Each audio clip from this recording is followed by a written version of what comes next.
Okay, Short Issues Podcast, Wednesday, May 4th. We are here with an Attorney General candidate, Katie Curran O'Malley. How are you today? Great. I'm doing well. Thanks.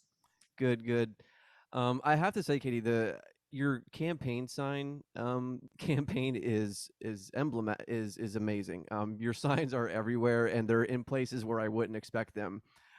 In particular, there's one word that I pass by all the time in Arnold, which is right before the 29A Wawa exit, where I don't know how this person put this sign there, but it's like in a tree kind of behind the rail. Do you know what I'm talking about? Have you seen it? No, that's probably my husband. He's a great sign location finder. So he's been finding sign locations. People have been reaching out to us and asking for signs. And we've got a great campaign manager that's been awesome in making sure that we know the locations and get on them really quick. Okay, because as a person that places campaign signs myself, I know talent when I see it. So like your husband has some talent for that for sure. Yes. Okay, so are you on the Western Shore, Katie? Where are you at? I am in Baltimore City as we speak. Okay, are you guys getting rain up there today or Yes, it's rainy and hazy and kind of yucky out, but not, it's stopped raining now. Now it's just hazy. yeah, okay, I would say it's pretty similar. We got some rain last night over here too. Um, okay, so I kind of want to start off kind of remedial today because a lot of people, when they hear attorney general, they think it's a military position. So I kind of wanted to just to start remedial. What is a attorney general, and why should people care who's attorney general at a given time? Well, the Attorney General is the chief legal officer for the state. So that's not just laws pertaining to, say, crime, but it's also our civil laws, laws that govern, consumer protection, antitrust, securities, laws that govern the environment. That I know we'll talk about it at some point here this afternoon. Laws that also protect communities from violent crime, and also is an advocate for promoting good laws with the legislature and working with the legislature to make sure that we promote laws that are equal and just when it one big topic is criminal justice reform right now, making sure that we look at the issues of systemic racism through our laws and find ways to make our laws more just and equal. The AG's office has a civil rights a unit that doesn't get to enforce civil rights, but gets to has the unit so that there can be a referral, if you will, for some issues involving hate crimes, as well as the backlog of sexual assault test kits.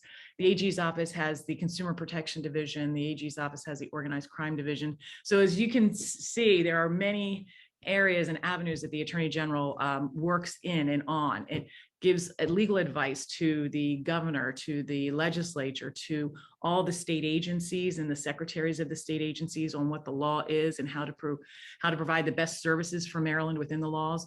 It advises on all state procurements. That's hundreds of millions of dollars of state taxpayer money when it comes to our Procurement Act and how we, contract for services and goods here in the state of Maryland.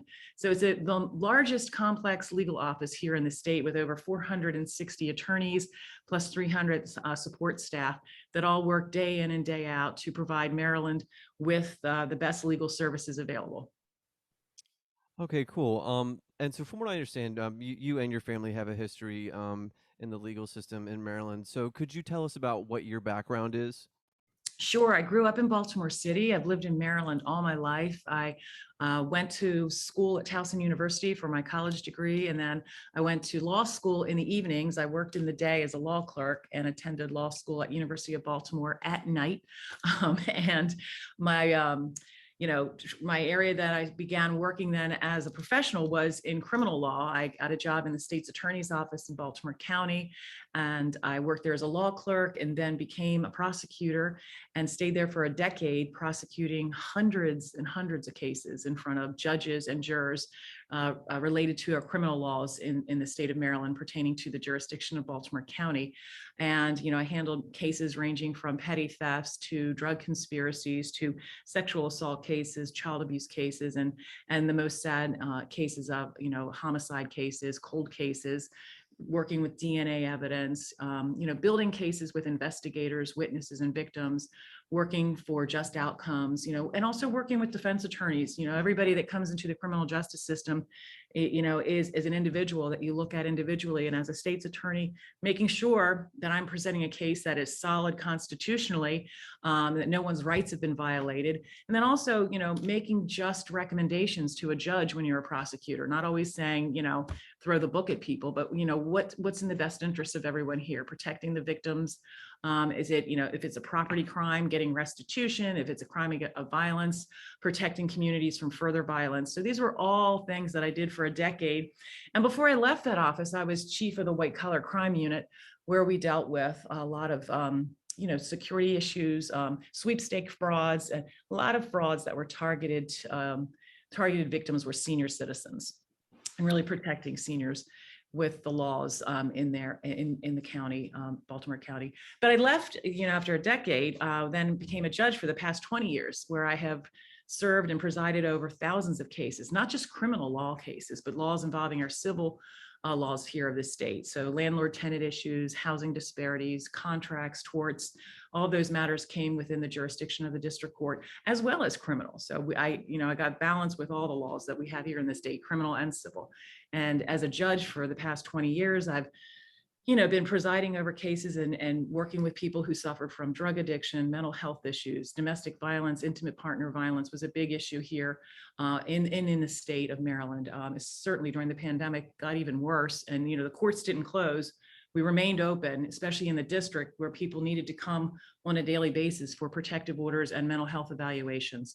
And a great deal of the work we did in the district court was diversionary course cases, working to get people out of the criminal justice system, getting their lives back together if they were, victims of crimes themselves, sometimes with mental health issues, substance abuse issues, oftentimes both.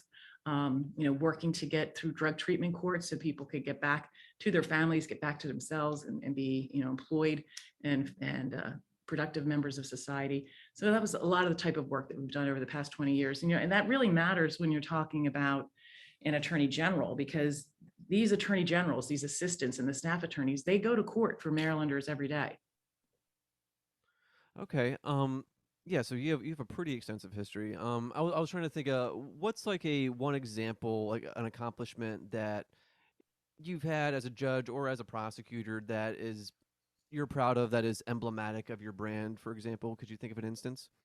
There's so many issues that you work on as a judge, but I found, with the work that I did as a state's attorney dealing with domestic violence victims and how the courts treated victims of domestic violence, I really found needed a lot of work.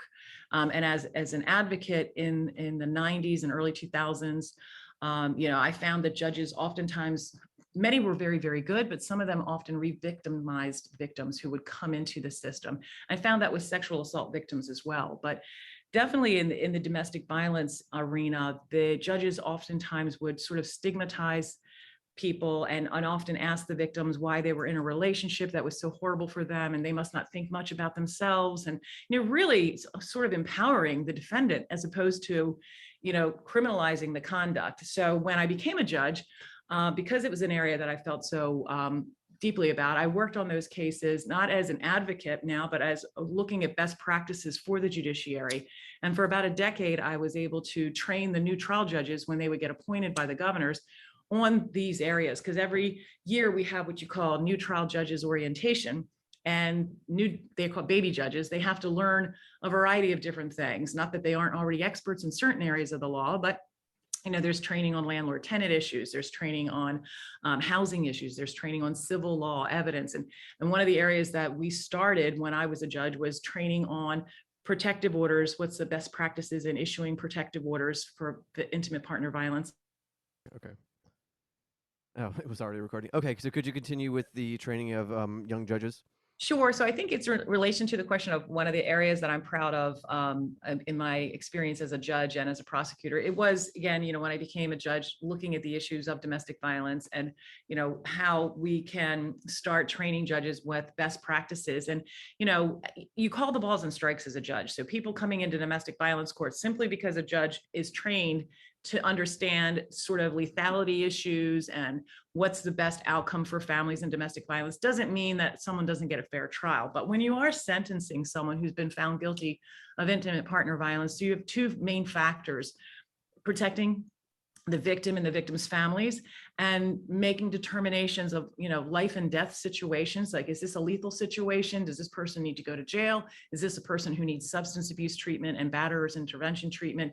All of these different complicated issues really needed training, because people came in, people are people, judges are people, and sometimes have preconceived notions about domestic violence, or may have had some sort of history with someone who wasn't truthful about a domestic violence issue. So making sure people start on day one understanding what to look for in these very, very important cases. We've had some real tragedies here in the state of Maryland when it comes to intimate partner violence, when it comes to children being victims as a result of intimate partner violence, teen dating issues, where, with the amount of victim services grants that we are given from the federal government, we need to do a better job in preventing domestic violence. And that's an area that I would work very strongly on as the next Attorney General. Okay, yeah. Domestic issues are a good segue to our next topic, which I feel like it just has to be the leak of the Justice Alito memo or draft of the decision to overturn Roe v. Wade. Well, first off, what are your reactions to this memo leak? It was a gut punch, and I still feel like I'm in a dream and that this isn't reality. But the bottom line is, it's not a dream. It is a nightmare. And we as Marylanders, and we as people across this nation, need now even more so to elect the right people to protect women's rights to choose on local levels and state levels. It is just devastating. Through the past few months, we've all been talking about this, but I never really thought this was going to happen. Since I've been a young woman, knowing that there is the right to choose has always been protected here in our country, made me feel empowered, if you will, that I can make choices for myself. And I have two daughters, made me feel like they were protected and empowered as well. And women all over our country, that we could make choices that, affect not only our pregnancy, but what happens with the rest of our lives. And knowing that one man, Samuel Alito, is making this decision and writing this petition is just an outrage. I was actually surprised. I kind of thought Amy Coney Barrett would be one of the main authors behind this, but I guess it is Alito. And people at first were saying it's not real, but it definitely does sound like his language that he has used in the past to justify this type of thing. That's what the Um, experts are saying, right? yeah, yeah. So you were at the rally yesterday at the Supreme Court. Could you tell us about that? What was that like? Again, it was surreal, to be there, that see the Supreme Court, where I've been and heard cases argued before, and all.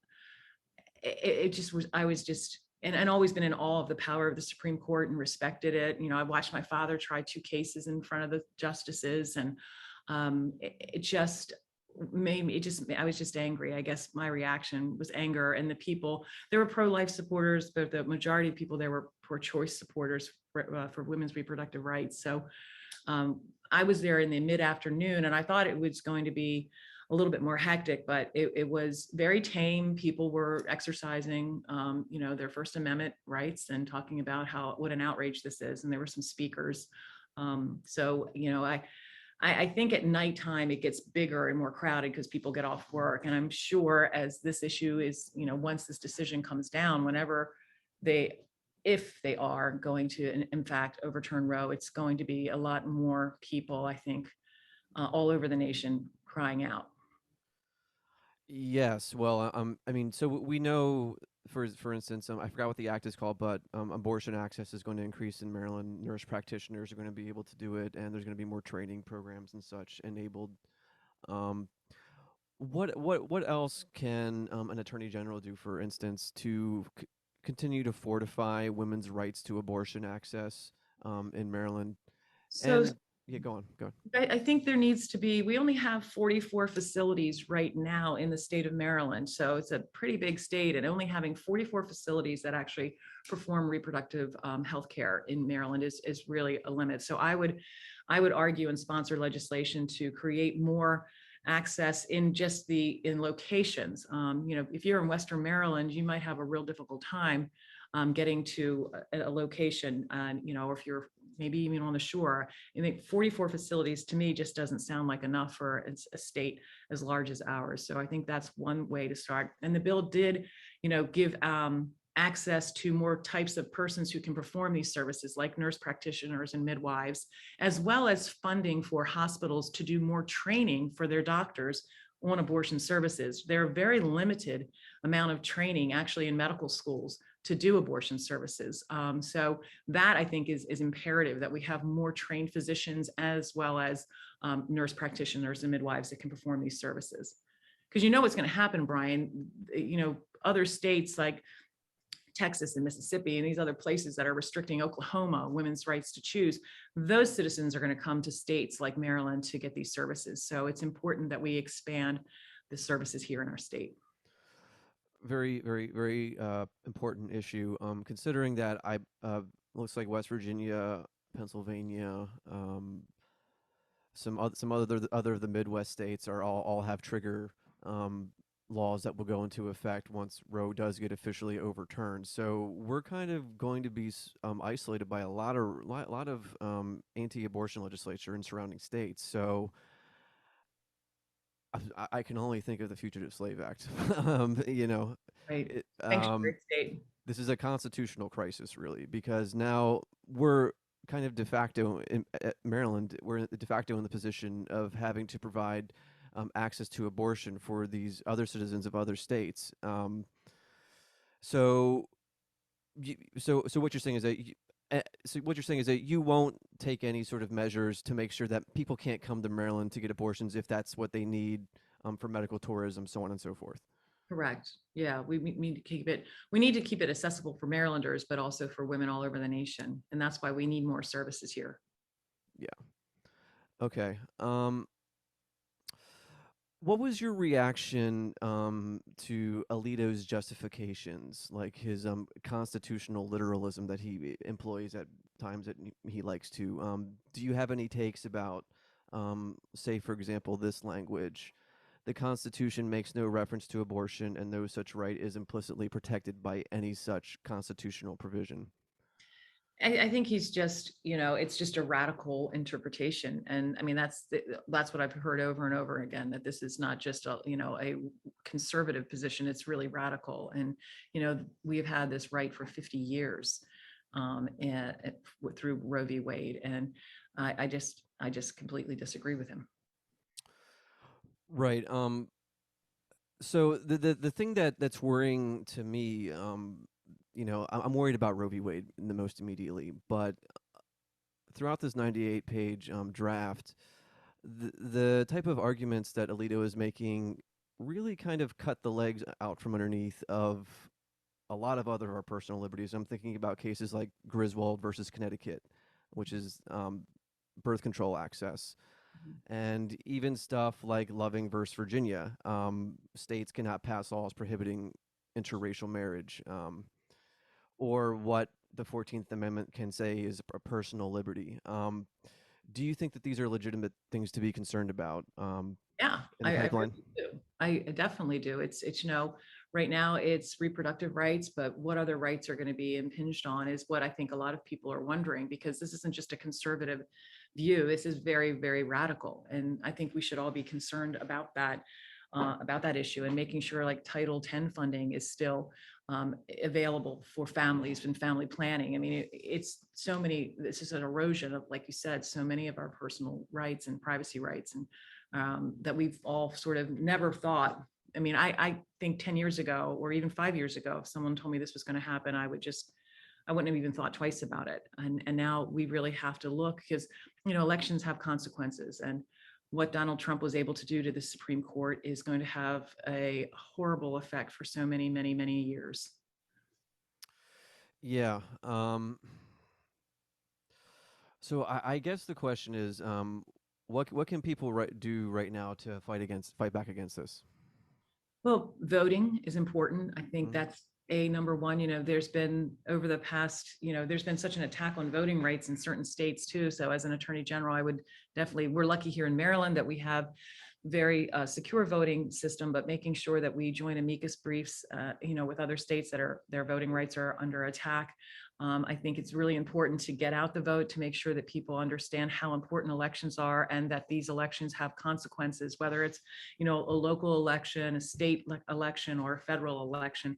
People need to be active. Democrats really need to wake up. I mean, this is the effect of us not really energizing our base, and we really need to energize our base and get our Democratic voters out to vote and make sure we vote for more women, because these issues, we for whatever reason in Maryland, we're a very progressive state in many ways, but we just don't have enough women in elected office. We've never had a woman governor. We've never had a woman attorney general. We have 10 members of Congress that are all men. They're nice people, but you need the perspective of women in office, because especially when it comes to reproductive rights. I was outraged when there's legislation, and I think it was Congresswoman from New York, AOC, who was saying, it's interesting that men talk about when women should know at 6 weeks whether they're pregnant, or 15 weeks they should know that they're pregnant, and making all this legislation that it applies to things they know nothing about. When I had my second daughter, I was taking the bar exam. I didn't know I was pregnant. I was, drinking coffee and Diet Coke all day long. I'd had a newborn that was about 6 months old. So I was very stressed out. And I didn't realize until the day after the bar exam that I was pregnant, and I was 9 weeks pregnant. So it's just, to me, we need more voices of women who understand our bodies to legislate laws that deal with us and deal with all the other issues that happen when you have children and working families and working mothers and fathers. So it's imperative we get out to vote and we vote for more women. Oh yeah, well, the reason that I'm talking about Roe v. Wade right now is because I'm terrified, and I really think that if there's something that can save the Democrats in the coming midterms, it'll be Republicans doing abhorrent things like like this. You know what I mean? So I really think people need to wake up to the present moment about how serious this is, to get to the clock getting turned back to like the 1950s. You know, Another thing that's terrifying, book bans. There's been a lot of book banning going on recently, and over here on the Eastern Shore too. There's been lots of fiery PTA meetings going on about certain books. Maybe you've heard a little bit about this, but could you tell me about what your positions are on banning books in public schools?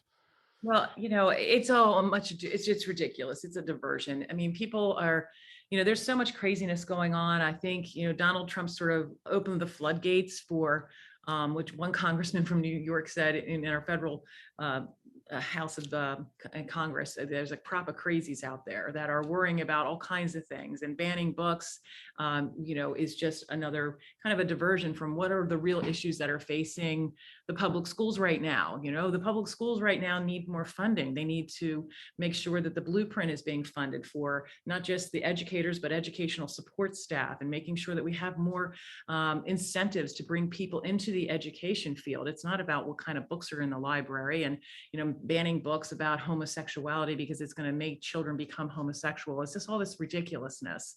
Not talking about our history when it comes to slavery, because it makes our children feel bad, is absurd. I mean, look at what they've done in Germany.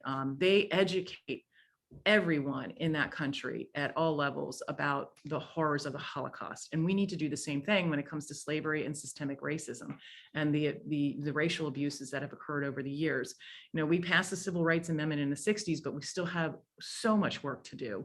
And recognizing our history is the only way we can be a better people. And so, as Attorney General, I certainly would not be supporting book bans. And certainly these school boards, they elect people not as Democrats or Republicans. And, I was just talking with some delegates earlier today about how a lot of these elections, these local elections, they don't have funding requirements. They don't have to say who they're being supported by. So in a lot of these smaller local elections in Maryland, they're getting funding from some very radical conservative organizations across the country to get people elected into these lower level positions on school boards, and local councils and town halls. and we don't know who's funding them. So I think it's really important that we change the law. I would be in favor of looking at a law that makes these local elected officials have to show where they're being, who's supporting them, where they're getting their financing from, just like state elected officials have to do. You know, when you run for office, you file a report and everybody gets to see who's giving you money. That's imperative. Okay, okay. I didn't realize that there's a lot of dark funding for some of this stuff. That's interesting. Um, um, so also before we close that out, where are you on trans rights? Because this is another sort of culture war issue for the Republicans, where they're really trying to make people's lives miserable in a lot of states, like Texas right now. Where do you stand on allowing trans people to get the medical care that they need to? You know, I think it's just a fundamental human right.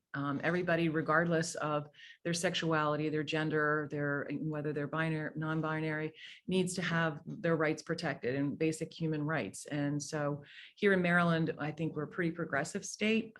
But you're right, there are people are under attack in the LGBTQIA community all around the nation, and we need to do everything we can to protect Marylanders here, and also join in other states if there are suits that we can join in with amicus briefs supporting people's rights as individuals, whether they're trans individuals, whether they're lesbian or gay. I mean, in Maryland here, we were able to pass marriage equality back when my husband was governor, and I was a very big supporter of marriage equality, and was very, very happy on the day that that bill was signed, so that everybody has the dignity to love who they want to love and be with whom they want to be. And that should be the same thing with trans people. How you feel um, in your gender, it shouldn't be discriminated against. Okay. So yeah, when we were talking about the book bans, from what I understand, that you have a pretty extensive record of being an anti-corruption advocate. And so, for example, you're in favor of disclosing campaign contributions. You know, not allowing these to be public information. Could you describe like your antitrust positions, for example, and your anti-corruption positions in general? So, you know, the AG's office does play a role in corruption in state government and, you know, working with local authorities to prosecute that. That's also an arm of the FBI and the federal government as well. So certainly rooting out public corruption is a very, very important, as well as like fraud, any type of fraud that's being perpetrated using taxpayers' dollars. So that's an area that I certainly would prosecute vigorously. In antitrust, the AG's office has exclusive authority to file antitrust lawsuits here in Maryland as it deals with, you know, big tech companies right now and their mergers and how they're, you know, kind of eliminating competition is a big area, as well as in smaller things like price gouging. You know, everyone is seeing the effects of, we're hearing, you know, at the grocery store, oh, well, your chicken's costing so much more money now because of supply and demand and, you know, yeah, lack of you know, resources, supply chain issues, and then also inflation. But there's really no accounting for it. We don't know if these are accurate. So I think investigating through the antitrust division where these price gouging issues are happening. I know the legislature addressed it with gas gouging this session, but there are all sorts of consumer products that we're seeing rise. And I think we need to not let big companies tell us that there's nothing they can do about it. We need to have an accounting of it to make sure that these prices really reflect the cost that consumers are being asked to pay. Another excellent segue, because another inflationary area where consumers are being price squeezed is chicken, the price of chicken. And chicken farms out here on the Eastern Shore are a particular problem, as you may know. A lot of them are in systemic violation of MDE standards. There was a recent report about this from the Environmental Integrity Project. Like 86% of them don't keep good paperwork, have outdated wastewater treatment, are polluting into tributaries of the Chesapeake Bay. Um, will you enforce MDE standards and on these chicken farm offenders? Certainly, you know, as you said, it's been a big issue for many, many years. And under the Hogan administration, I have to tell you, there has been just literally a lack of any enforcement when it comes to that. And there have been permits that have been re-permitted without actually having the testing done at these different farms and sites to make sure that there aren't major violations. I think Valley Proteins was one of them that the Attorney General Frosch sued, and to get them to stop the polluting of the water. And I was on the Eastern Shore last week, and residents were telling me that it was so bad, it was such a nuisance and a health issue that people could actually smell what was happening, in the environment as a result of their mismanaging of their wastes and products that, from the growing of the chickens and the manufacturing. So that's an area of enforcement that really needs to be beefed up. One of the big problems right now over the past 8 years is that in the Department of the Environment and even DNR, there haven't been the staffing that we need in those agencies to do the inspections and then to follow up with enforcement when the inspections show that people aren't complying with the law. And then big agriculture gets away with a lot of it because they say, well, we're not the ones farming, we're just buying this product, it's not our fault. So I would like to look into sort of a vicarious liability issue to see if there's some way to tie in the larger corporations that are the beneficiaries of the product that's polluting our waters. I think that's an area that should be looked into, so that they can be held liable as well. One of the individuals I was talking to on the shore said that a lot of the chicken that's being produced isn't even being sold in Maryland. It's being sold, not only in other states, but in other countries. So we're not even getting the benefits of the product that is polluting our waters. So it has to stop. And as Attorney General, I'd be very, very much, active in enforcing the laws that are already good laws on the books. Okay, good, good. I didn't know that about that. That's actually a good idea to get the bigger company involved because, like Valley Proteins, I forgot who their big brother is, but they're owned by somewhere in California, for example. Um, okay, yeah, okay. So reducing carbon emissions. Where do you stand on this issue? And able to do that, the legislature just passed the Climate Solutions Now, Yeah. which is a step towards doing that. It was Senate Bill, I forget, 258, and it's a great step in trying to get the carbon emissions limited to net zero, I think is the objective, by 2045. And that by doing that, we need to do more with transportation and making all state-owned vehicles. One of the objectives is to make all state-owned vehicles electric, so that, because we know one of the major causes of climate change is these greenhouse gas emissions, and that's major causes through automobiles that we all drive, and the fossil fuels. So by getting all state-owned vehicles to be electric, I think is a great goal, as well as looking at our buildings and how we can transform our aging buildings into, new infrastructures that don't use fossil fuels, but do use an electric grid. So I think that's really an important step. And also, there was a bill that didn't get out of committee, but it would grant the Attorney General the authority to sue fossil fuel companies that directly contribute to climate change. And it's a very nuanced kind of law. Delaware has one on the books, and their Attorney General just sued 31 fossil fuel companies. And I have to read the briefs because I haven't had a chance to do that, to see under what laws they had the statutory authority to go after these 31 fossil fuel companies, because they were given it by the legislature. But I'd like to see what it's like deceptive practices and not advising and actually keeping information from people here in our state when it comes to the effects of climate change and how they've contributed to climate change. So it's like a deceptive practices type of suit. And so that didn't get out of committee, but I would hope, and it's going to be pursued again by Delegate Teresa from Howard County and Delegate Ruth from Anne Arundel County. Okay. Okay. Good. Um. Yeah. Let's move to another topical issue.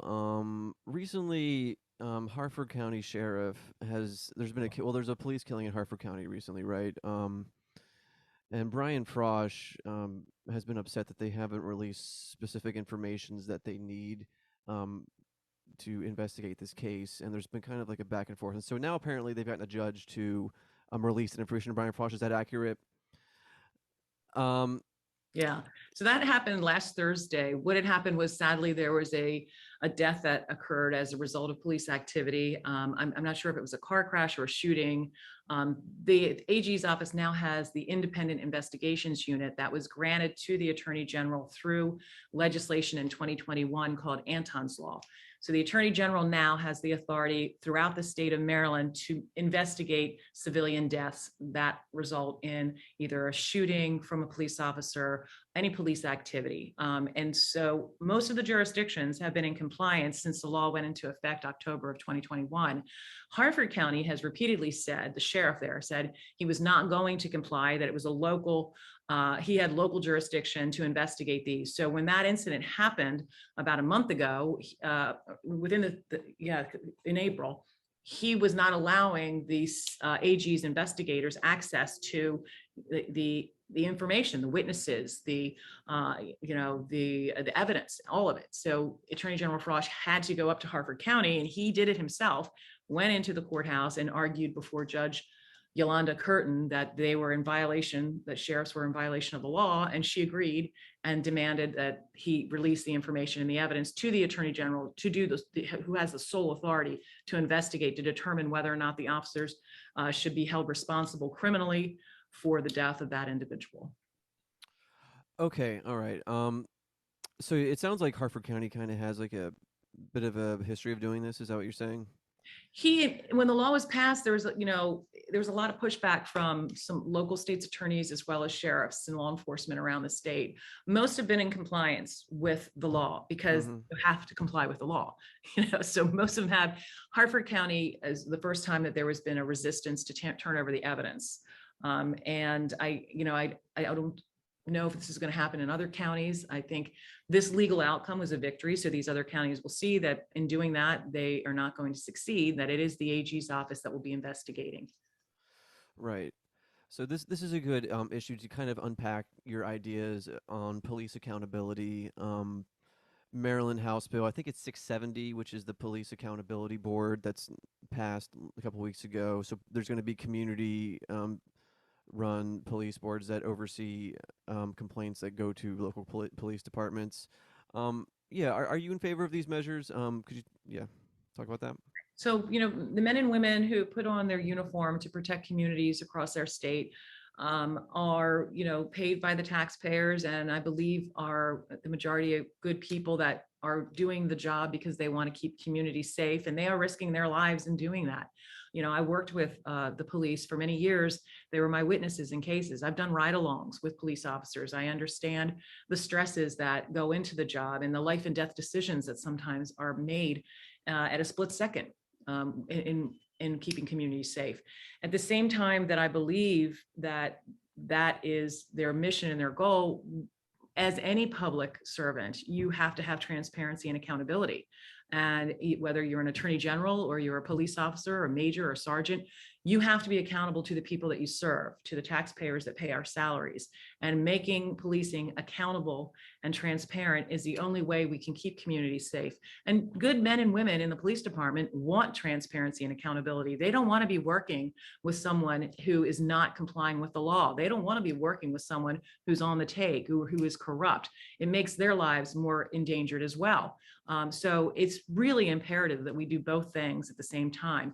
We can't defund our police. We have to fund the policing, and we have to make sure that police have the right resources, the right training, the right mental health services, because they see so much tragic situation, so much horror in their jobs, in my city, but all across the state. It's a very difficult job, and making sure they have the resources to do the best job possible to protect our communities is essential. And just as essential, though, is making sure that there's transparency and accountability when they have that awesome power, so that we're making sure people's rights are not being violated, as we've seen happen all around our country. Okay, so for instance, in Baltimore recently, the mayor, there's a bunch of positions that have been open for police, and he's filled a bunch of them with like social worker type positions that were formerly police. Is that So correct?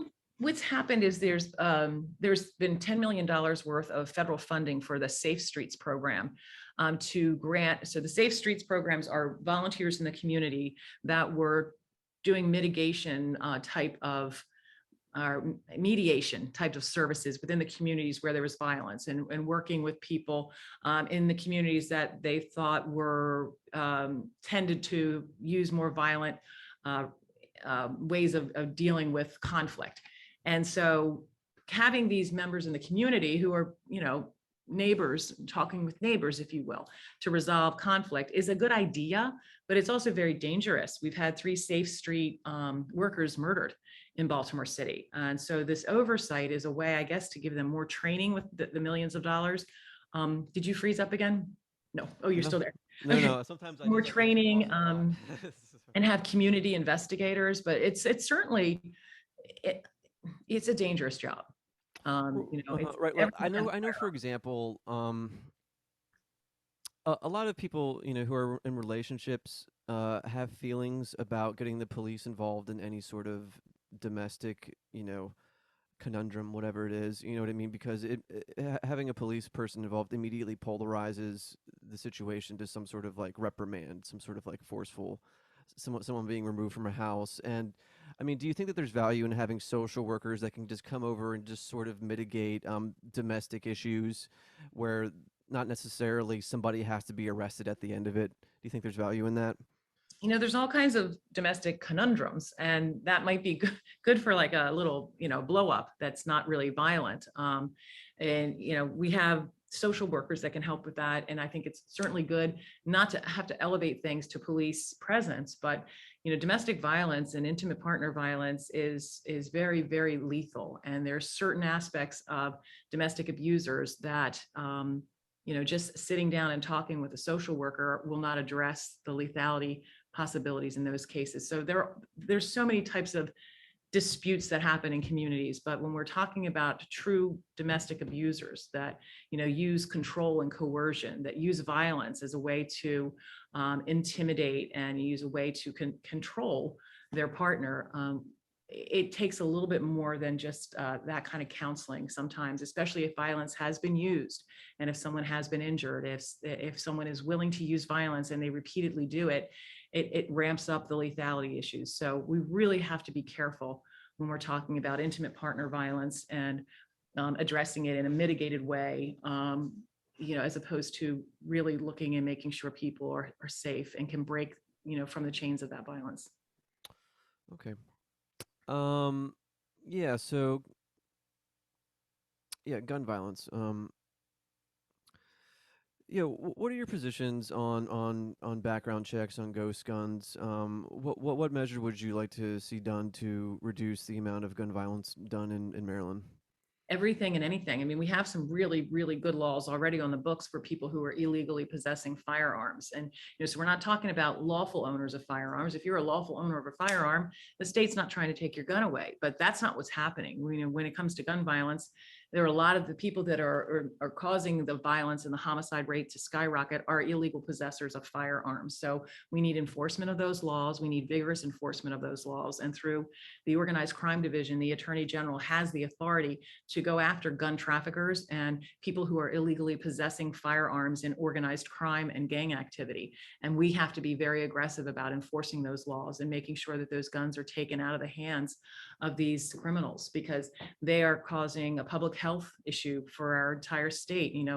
Baltimore City certainly has the highest homicide rate in the nation, but we are seeing homicides all over our state. Montgomery County, Cambridge, when I was there a couple of weeks ago, had a murder of a 19-year-old boy on a Saturday evening. And we have to do everything we can to get illegal guns off the street. And the ghost gun ban was a law that passed in the legislature this last session, which will also go after manufacturers who try to sell ghost guns here in Maryland, which is a good law that's just going to be passed this session. Just passed the session. So, I can't say enough about getting illegal guns off the street, because it's certainly one of the major reasons of lethality in domestic abuse cases, as well as all the other homicides. But, if you've got someone actually with a firearm in a domestic dispute, oftentimes it ramps up the lethality like to 70 to 80%. Mm, yeah, yeah. What are your positions on marijuana legalization? I think it should be free. I think I'm not free, not free. I think it should be legal. It should be it should be the distributors of marijuana, recreational marijuana, should all be, I believe, people within our states. Certainly people who have been disproportionately affected by our marijuana laws. We should look at licensing for industries, for business owners, in our Black and brown communities who have been definitely disproportionately affected by our marijuana laws. We also need to make sure, and the bill that was passed this session, it was Delegate Clippinger's bill, will also look into sort of the effects of marijuana use, recreational marijuana use on teenage brains, on senior citizens, on pregnant women. So we can also, as it's going to be a consumer product, be able to advise consumers about any of the health risks that may face if they are, recreational marijuana users. But I think that the illegal marijuana has, and the sale of marijuana illegally has caused so much violence in Baltimore City. I mean, there's a lot of product and there's a lot of money and there's a lot of firearms. And whenever you have those three combinations, you have a higher rate of homicides. So I think it'll reduce the violence that we're seeing in our communities as well. Okay. Do you have any similar positions about the use of psychedelics, such that DC has, like where you can buy magic mushrooms, or for example, do you have positions about that?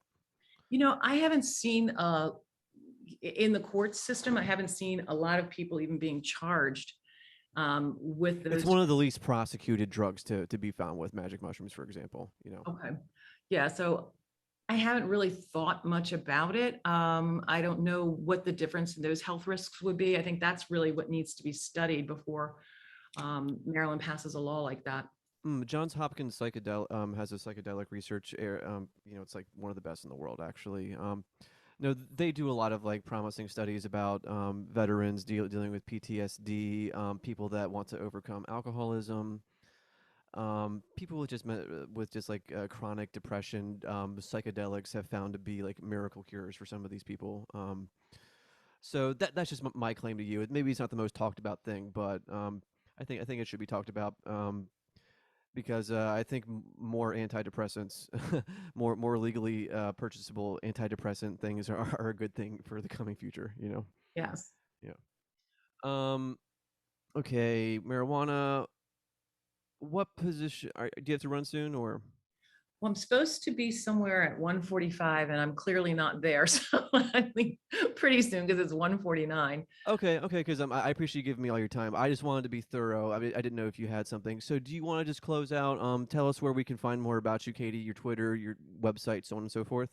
Sure, Brian. I really thank you for letting me talk with you this afternoon about the important issues facing our state. As we started off talking about the Attorney General, she really does have, is the chief law enforcement officer for the state, chief legal officer, defending our state's interests, promoting our state's interests, protecting our citizens, and pursuing justice every single day in the courts of our state as well as our nation. And there's so many issues now that we've brought up and talked about here today, like the leaked decision from Samuel Alito about a woman's right to choose and overturning Roe v. Wade after 50 years of women having the right to make decisions about our own bodies has been, like I said, a gut punch and something that we all need to wake up as Democrats about and make sure that we are voting and exercising our right to vote in every election for every race to make sure we get the most qualified people who are being backed by not dark dollars like we talked about also. And, making sure that we protect our consumers' rights, our environment, and making sure that we have environmental justice for our communities, and civil rights enforcement is another area that I will work very heavily on as Attorney General. Criminal justice reform, public safety. These are all areas where you have 460 lawyers working for the people of Maryland because the Attorney General is the people's lawyer.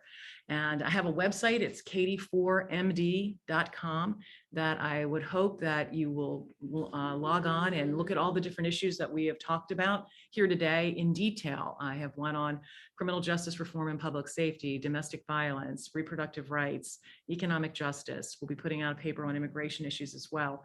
So I encourage everybody to engage with the website and look at it and volunteer, sign up for a lawn sign, because we have plenty of them and we're getting them out all across the state. I urge you all to vote on July the 19th and vote for me for Attorney General, because I will be the most effective Attorney General that we have here in our state. Awesome. Thank you for your time, Katie. Thanks, Brian. Have a great day. You too.